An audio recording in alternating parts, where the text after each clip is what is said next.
इसके अलावा बात कर लेते हैं कराची में बारिश के हवाले से भी।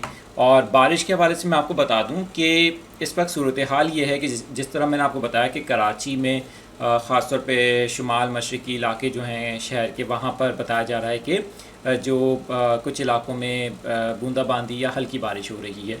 तो इस सिस्टम से कराची में कोई शदीद बारिश का इम्कान नहीं है। अनफॉर्चुनेटली कराची में सर्दियों में हमें पहले स्पेल के बाद से ये जो आखिर का ये में भी आखिरी स्पेल हो, या हो सकता है फ़ेब में हमें मज़ीद स्पेल भी देखने को मिले। लेकिन जिस तरह की प्रेडिक्शन हमारी थी और ऐसा लग रहा था कि जनवरी में कराची में हमें अच्छी बारिशें देखने को मिलेंगी, लेकिन जो अरेबियन सी और बे ऑफ बंगाल, यानी इन दोनों का जो रोल देखने को मिल रहा है हमें, जिनकी वजह से कराची में हमें कोई इतनी ज़्यादा अच्छी बारिशें नहीं देखने को मिली, और जो जितने भी स्पेल्स आए हैं मगरबी हवाओं के पाकिस्तान के अंदर, वो ज़्यादातर हमारे अपर एरियाज़ बलूचिस्तान या फिर अपर एरियाज़ ख़ास तौर पे स्ट्रीम नॉर्थ एरियाज़ की तरफ मूव कर गए। तो कराची में इतनी ज़्यादा बारिशें नहीं देखने को मिली।